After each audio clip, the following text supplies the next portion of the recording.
we're back. Welcome back to my channel, guys.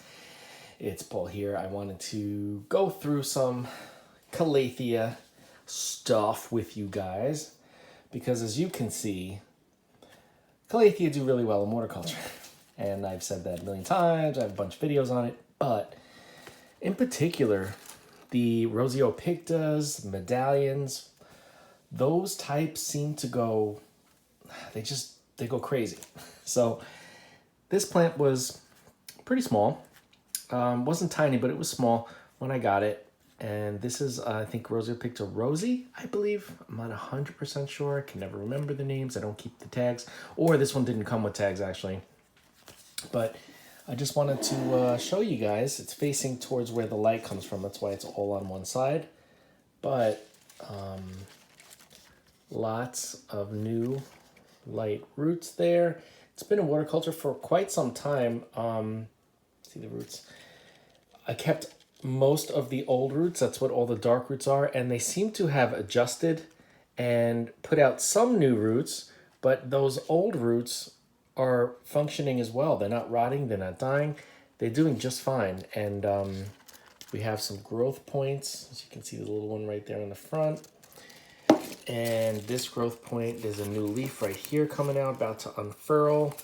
And newest leaf right here.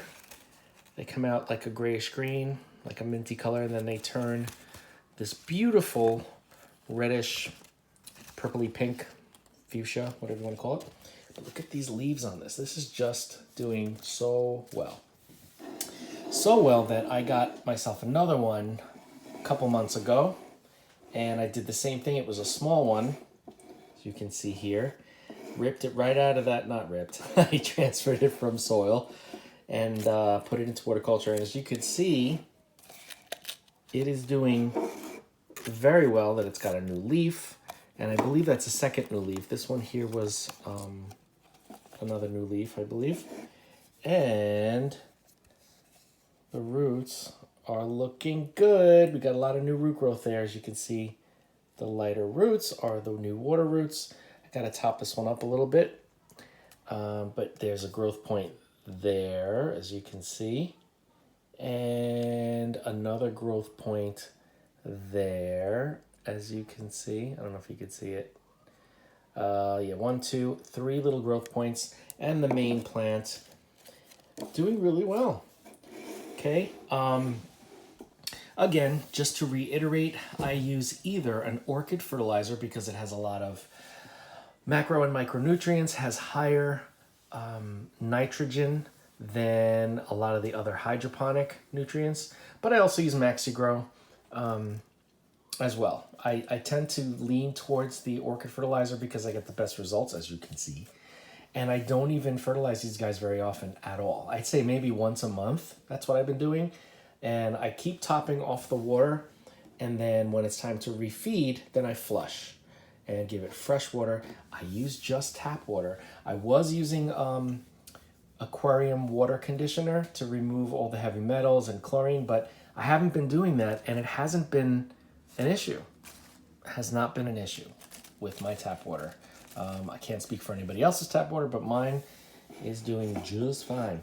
The other thing I want to talk about today, aside from waterculture, because that's primarily how I grow all my calatheas, my prairie plants in general, but I also started to experiment with semi-hydro with these guys, because if they do well in water, chances are they will do well in semi-hydro. So I had an offshoot, a pup of my Makoyana, Calathea Makoyana.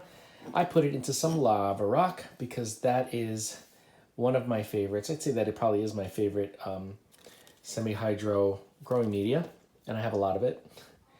And it's in a glass, and there's no drainage holes. I just flush it out, and then I just leave, I guess, about a quarter of the way up with water and or nutrient solution if I'm feeding it.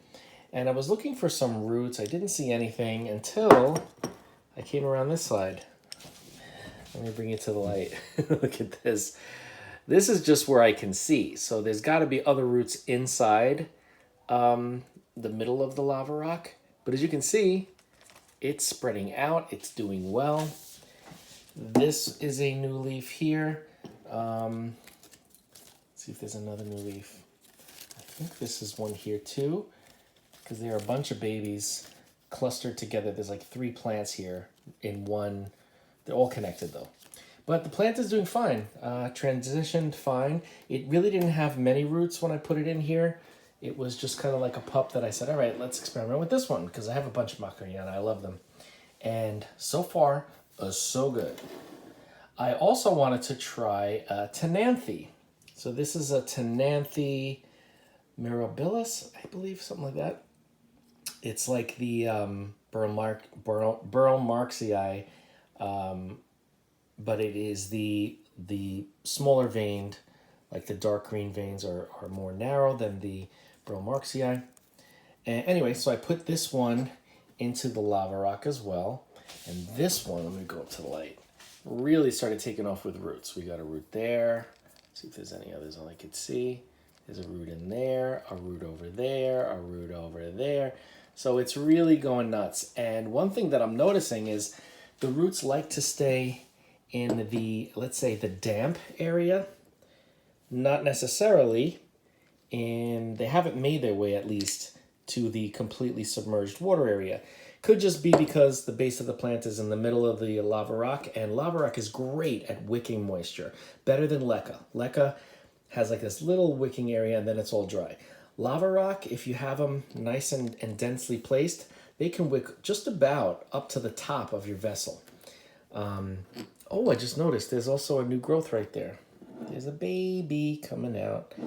So far so good. This plant is loving life in semi-hydro.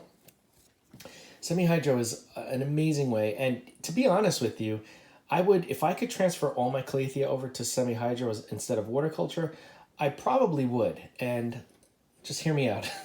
Water culture's been working great for me, obviously. Fantastic. But with semi-hydro, if it is proven that it works just as well, if not better, there's oxygen in between the stones, and when the water runs out, these lava rock hold moisture in their pores. So what I experienced with some of my Calathea when I forgot to water, because I have 3,000 of them, kidding, not really 2,000, but when I let a couple of them dry out, the roots completely dried out, and the plant was in ICU for, it still is one of them in ICU, for a few months. Just trying to get it back so that I can keep it going. But with lava rock, you can let it dry out, and those rocks, those stones, still hold moisture in their pores. So there is a good chance that you won't have to put your plant in ICU if you notice, oh, I don't have any water in the reservoir at the bottom. You may be fine. So yeah, but that's part of the experiment here. So far, these plants are doing phenomenally well. I'm going to slowly add another plant to the semi-hydro setup. I will think about which one I'm going to do. Probably some Calathea that I have a lot of. Yeah, if you have any questions about so far what's been happening with my Calathea or Tenanthe in semi-hydro with lava rock, just reach out. If you have any questions about growing Calathea or Tenanthe or any type of prayer plant in pure water culture, leave a comment because we can discuss. I've had great success with all of my Calathea in water culture, with, of course, some exceptions with sick plants for whatever reason, but very few issues. As you can see, these guys have been in videos over and over again, and it's the same plants that are thriving just perfectly. So yeah, just reach out. And don't forget to like, comment, share, and subscribe. Hit that bell if you want to be notified anytime I upload a video. And I will see you in the next video. And by the way, thanks for watching.